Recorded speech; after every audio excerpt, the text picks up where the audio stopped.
So this is my masterclass lesson 11, 12 Unisons, well, the 12 Unisons concept. First, I gotta point out the fact that I personally don't side deck. Every card game I play, I don't side deck, so that alone limits me to just my main deck, right?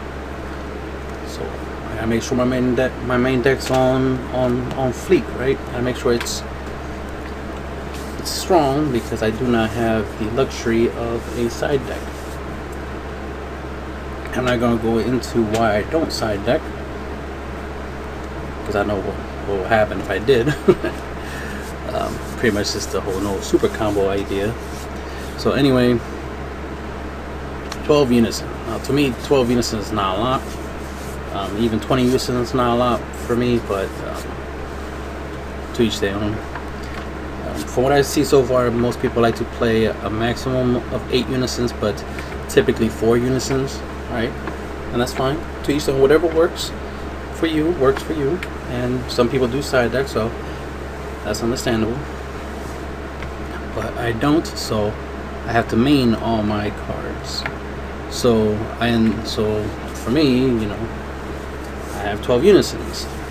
First thing is that a lot of cards in my decks are I have them as dedicated energy. Like I plan to charge them as energy when I'm playing. If you've seen some of my gameplays, you would see that I would charge a lot of my unisons. Like when I have multiple copies, I would charge them, but I would keep like 1 or 2 copies of those same unisons. But if I have 2 Vegeta unison of Fury in my hand, I will charge one and keep one. And if I draw another one later on, I will charge that one and keep one in my hand, you know, because eventually I want to play the unison. But I don't want to keep unison in my hands, because of course we understand, yeah, they don't have combo power, so there's no point in trying to keep them in your hand. And you can only have 1 unison on the field at any given time, unless you're swapping out, right? You know, there's no point in trying to keep as many of them in your hand. But because I do plan to play them at some point in the match, I need to keep at least 1 copy of them in my hand ready to be played, because the goal is to get them onto the field and use them.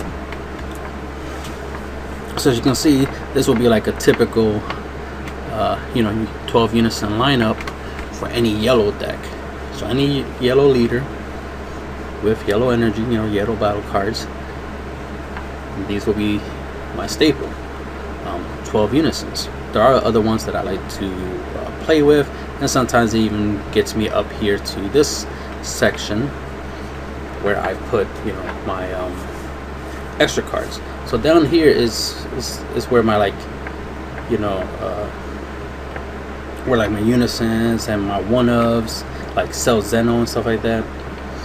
You know, those types of cards, field cards, especially if I'm playing 1 copy. So a lot of my one-ofs will be down here, obviously, right next to my unisons. This will be, you know, this is the unison slot down here. And then after that, you get into the extra card slot. That's where your negates and, you know, your tech cards, you know, your search cards, or your field cards like Planet Vegeta or March of the Great Apes or whatever goes in there. And then super combos, and then after that, everything else. I do, yes, have super combo slots in my deck. Whenever I see fit to fit a super combo, I can, you know, I put it in. If the super combo meets certain criteria. If I need it for a certain strategy, like a rival or something, yeah, I'll put them in.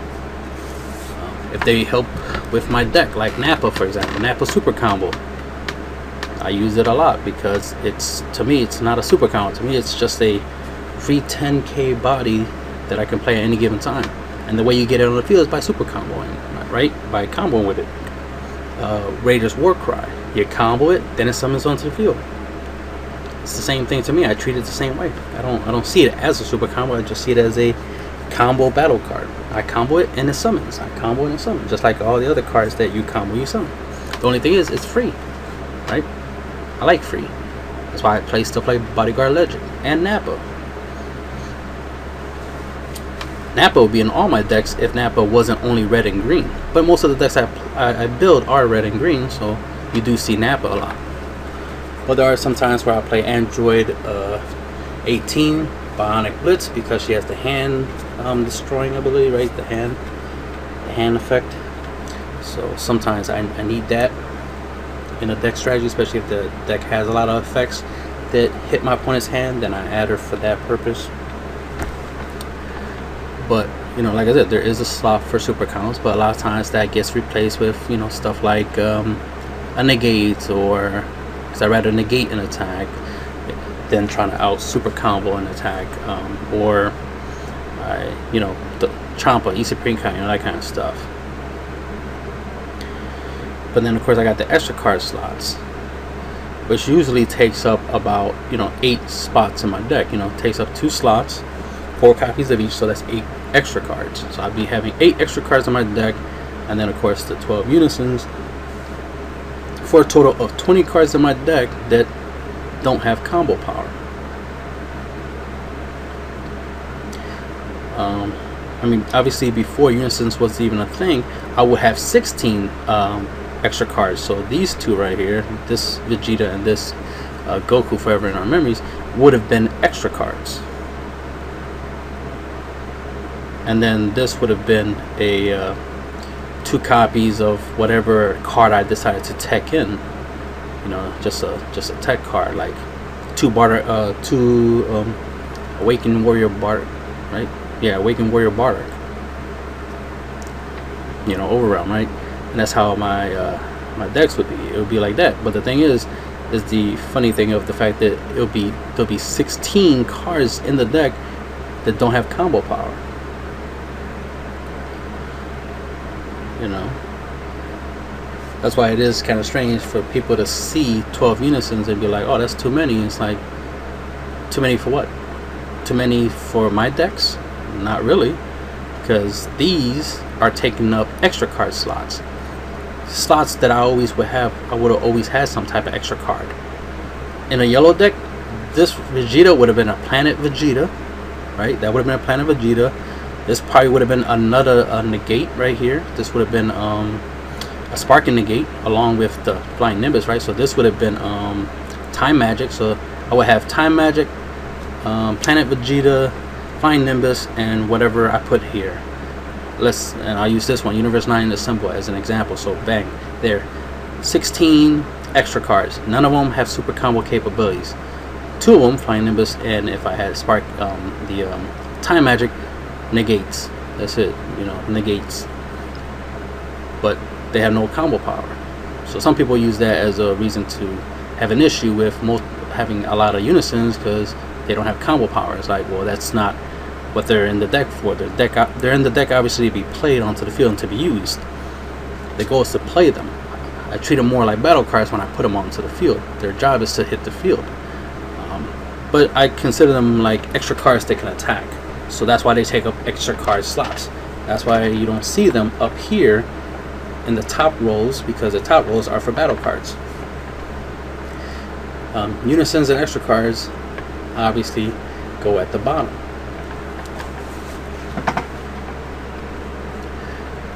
So another thing I do is that if you notice, this is a 2-drop, this is a 3-drop, and this is a 4-drop.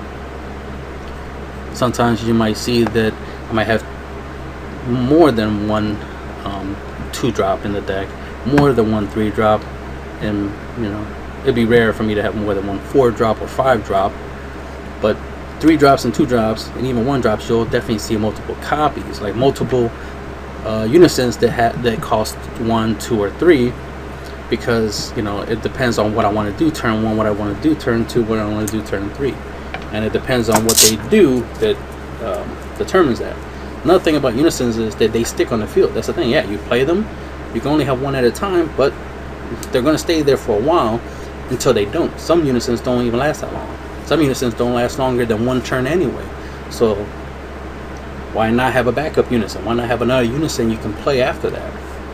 You know, another Unison that has a, you know, different set of effects that you can use.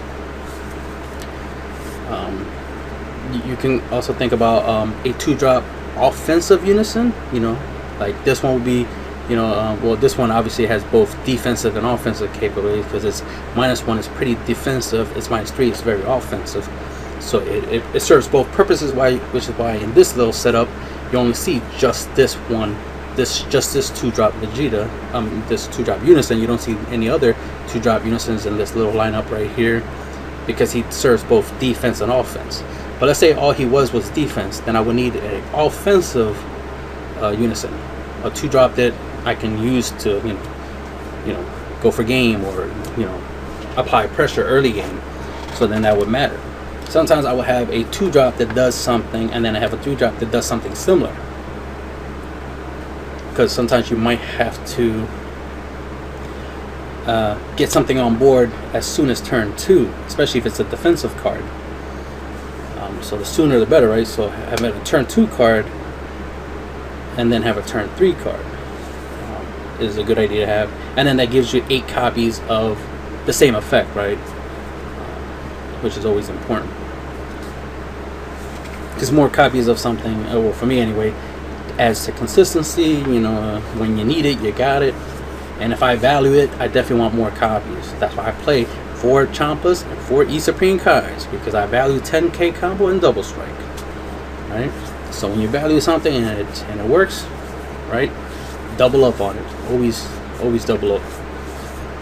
Because if it ain't broke, don't fix it, right? So a lot of these cards tend to be tech cards, sometimes you want something that's a board wipe, especially if it's Unison, because there's so many things to say about Unisons. I don't want to spend too much time trying to give you all the game theories of Unisons, but the thing is like, you already know that they're pretty much immune to counterplays. More reasons to play more copies of Unisons, because these are cards you can play and not worry about your opponent being like, wait, I have a response.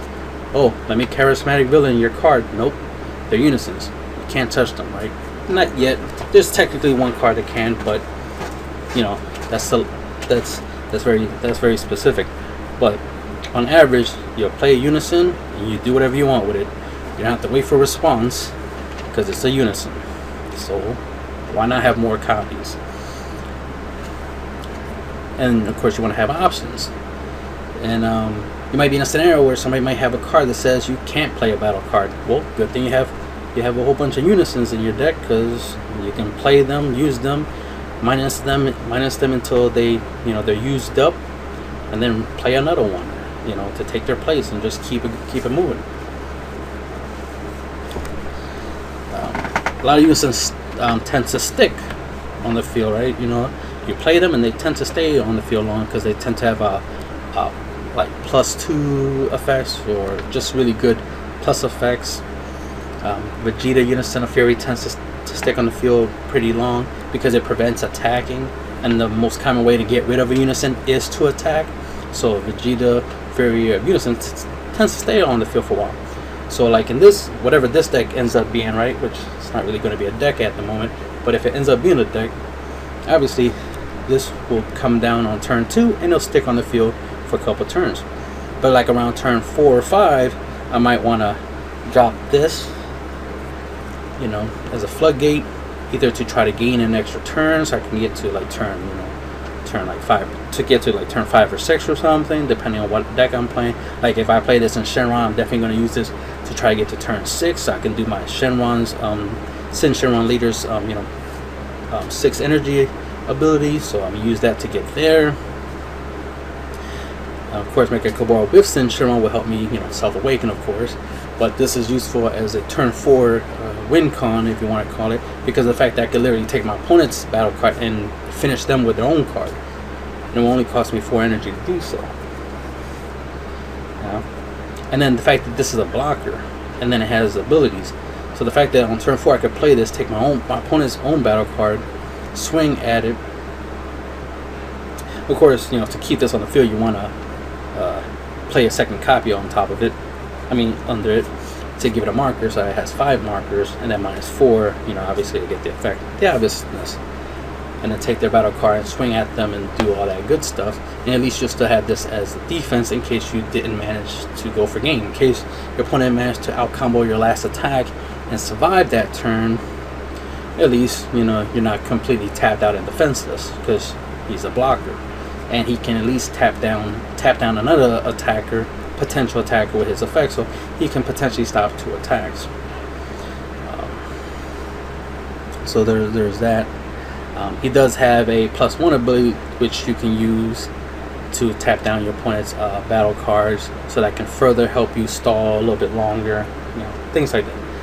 And again, it's a 4-drop, so if this was the only unison in my deck, I would have to wait to turn 4 to even play it.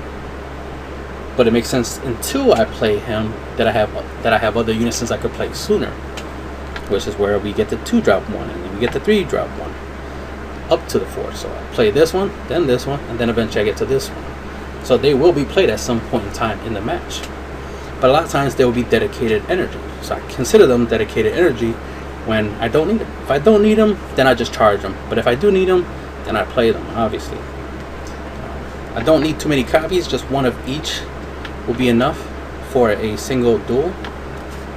The rest of the copies, you know, dedicated energy. Because I don't want to have to, you know, charge stuff like super combos or my flying nimbuses or anything. I'd rather charge extra copies of unisons for energy, because we got to charge energy at some point, than to charge any of my valuable stuff, which will be my battle cards. Stuff I can attack with, stuff I can combo with, you know what I mean? Again, these take up extra card slots, you know. These would have been, you know, Planet Vegetas and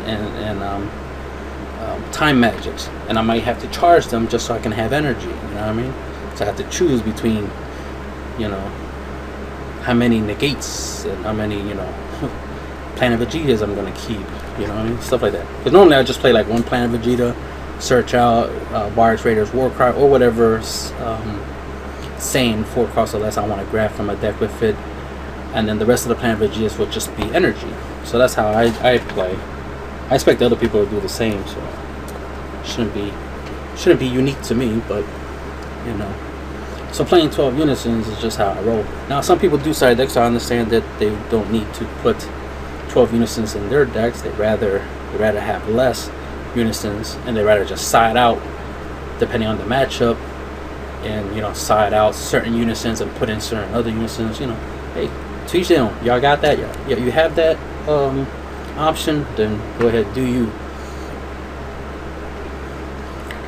It's just that I'd rather just have everything that I need all in one deck and just be ready to roll and just have what I need for what I have. You know what I mean? Like, these cards are good in general.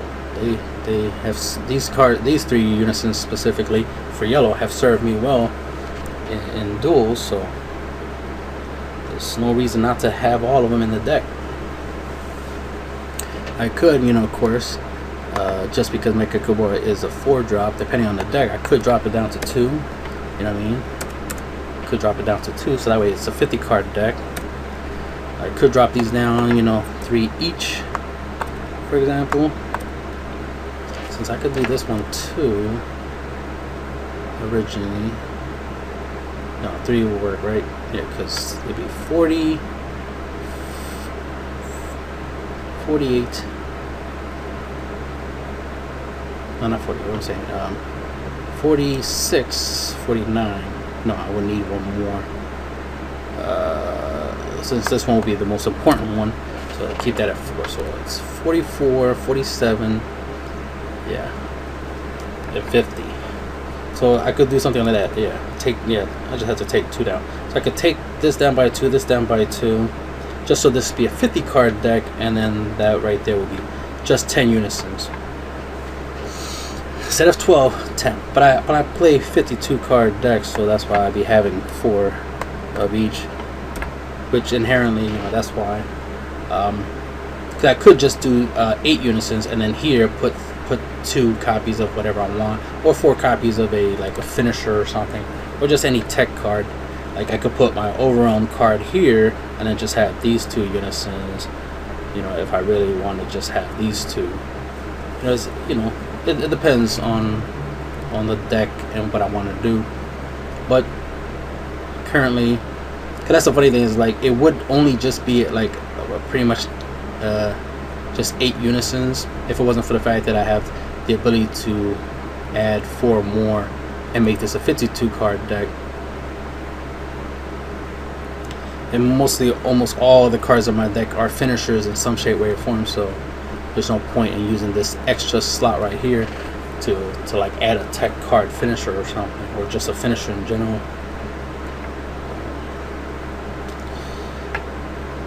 I think that should be enough to explain the 12, you know, why I play 12 Unisons. Mainly it's just that I don't side deck, I guess. It's best explanation is that I don't side deck, so I have to main deck, you know, my Unisons, you know, for different situations, for different uses, different matchups, and I have them already main deck ready to roam. You know, instead of trying to figure out which yellow Unison to use in my deck, I have them all. I have them all, so the choice is easy. And that should be the end of the video.